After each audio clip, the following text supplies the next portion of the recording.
Obama executive orders on guns would spark mass resistance. As the Obama administration openly vows to use unconstitutional executive orders to further infringe on the right to keep and bear arms, gun rights activists, members of the law enforcement community, military personnel, and others are pledging to resist.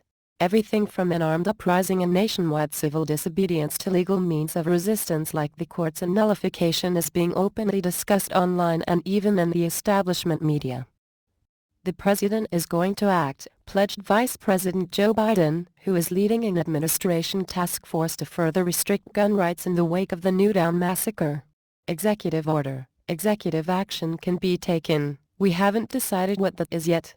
But we're compiling it all with the help of the Attorney General and all the rest of the cabinet members, as well as legislative action we believe is required. The Constitution, of course, reserves all legislative powers to Congress, not to mention the specific prohibition against infringements on gun rights contained in the Second Amendment. But disgraced Attorney General Eric Holder, who is helping develop the executive action plot, was caught in the 1990s on video calling for a tax-funded campaign to brainwash people against guns. He was also held in criminal contempt of Congress for lying about Operation Fast and Furious, which saw the Justice Department providing thousands of powerful guns to Mexican drug cartels through the ATF. Appearing on CNN, Gun Owners of America chief Larry Pratt said assaults on the Second Amendment imposed unilaterally by a lawless president would call the legitimacy of the federal government into question, noting that Obama has already been ruling by decree in realms where he has no authority and that Biden is openly discussing executive action to deal with firearms. The no-compromise gun rights activists said any such unconstitutional presidential decrees infringing on the Second Amendment would have dire implications. That, I think, changes the game and throws into question the legitimacy of the federal government, Pratt told Rabbit Anti-Gun CNN host Piers Morgan, a Brit who has come under fire in recent weeks for his oftentimes disrespectful and hostile attitude toward defenders of the Second Amendment.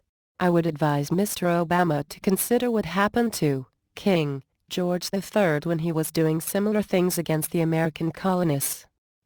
Meanwhile, former Congressman and GOP presidential candidate Ron Paul, who has millions of ardent supporters across America, suggested to radio host Alex Jones that executive orders purporting to ban guns may well spark a second American Revolution. Jones himself made similar remarks in a heated interview this week on CNN as well, saying an assault on gun rights would lead to another revolution, drawing praise from his legions of followers but controversy in some conservative and libertarian circles.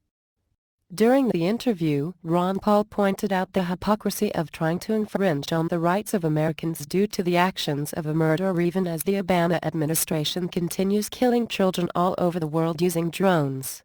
It should go without saying that he's gone way too far. It also should go without saying that he's acting with the use of illegal violence, and he becomes the violent person, Republican Paul explained. These are dictatorial moves. They are very, very dangerous. Still, he did not believe Americans were likely to relinquish their firearms anytime soon. I don't think the American people will turn in their semi-automatic guns, the doctor-turned-lawmaker from Texas continued. I've always assumed that the line in the sand may well be drawn if the federal agent marches in unannounced and they say, "Give me your gun and give me your gold." I don't think they'll be able to do that calmly. I think the American people will highly resent it and resist. Among those promising to resist, many have vowed to use the courts or nullification of unconstitutional federal laws to stop the assault. Meanwhile, law enforcement officials at the state and local level all across America are currently exploring legal options to block further infringements on Americans' rights. Texas Attorney General Greg Abbott, for example, citing recent Supreme Court rulings, said the proposals being discussed in Washington are unconstitutional. If any were to be approved, the feisty chief law enforcement officer vowed to take the federal infringements to court and have them thrown out. "I've been to the Supreme Court twice," Abbott said in a recent interview with 1200 WOA. "I can tell you that these laws that try to restrict our gun rights violate the Second Amendment guarantee of the right to keep and bear arms." The U.S. Supreme Court has spoken on this issue twice. Other law enforcement officials, like numerous state legislatures, are pursuing nullification in an effort to avoid any unconstitutional statutes within their jurisdictions. Gilberton Borough, Pennsylvania, Police Chief Mark Kessler, for example, is asking local lawmakers to adopt the Second Amendment Preservation Ordinance, which cites the state and U.S. constitutions to invalidate any further assaults on the unalienable rights of residents in his community.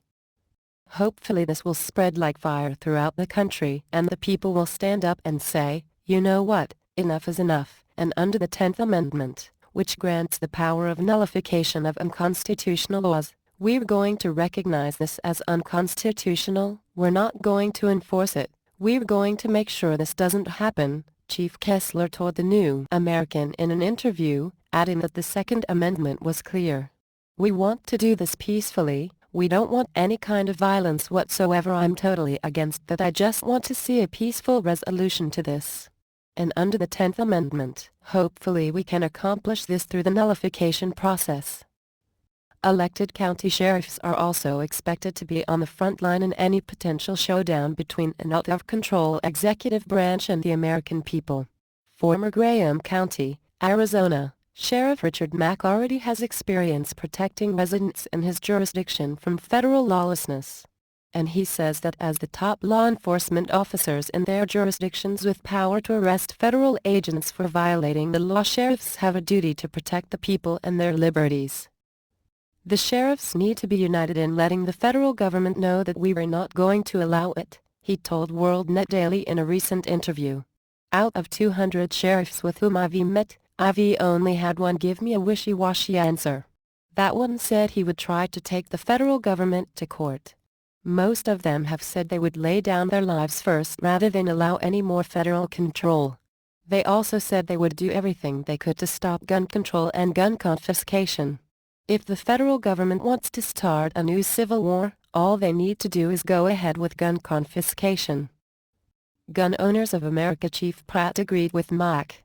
The county sheriffs need to act and make new deputies to stop federal authority in the counties, he explained.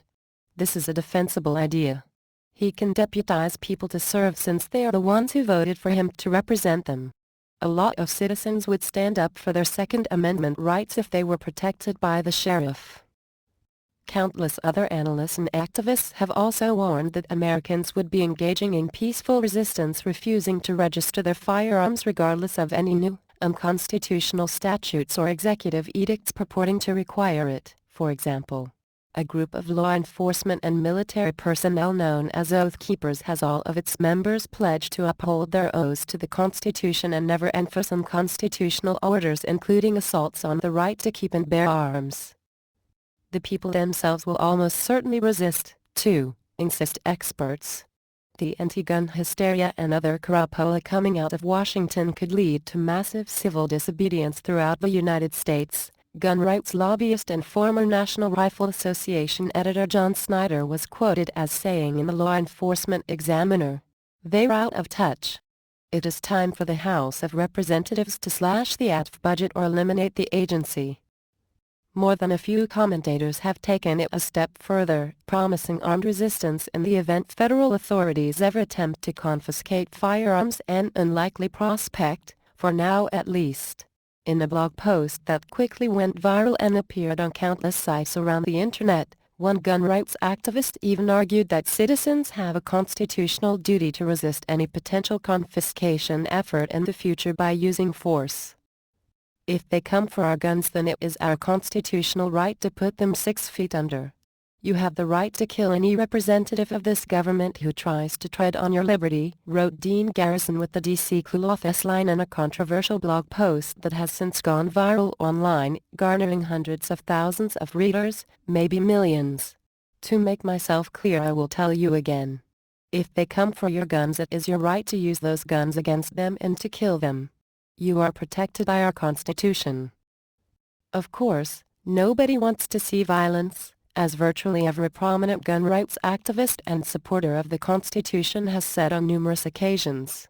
However, judging from the increasingly brazen assaults on the Second Amendment and the defiant attitude among firearm owners, who are buying weapons in record numbers, it has become clear that any and all efforts to further infringe on gun rights will be met with fierce opposition. First, political and legal means will be used. If those resistance strategies become futile, though, where this conflict might lead remains a matter of serious concern.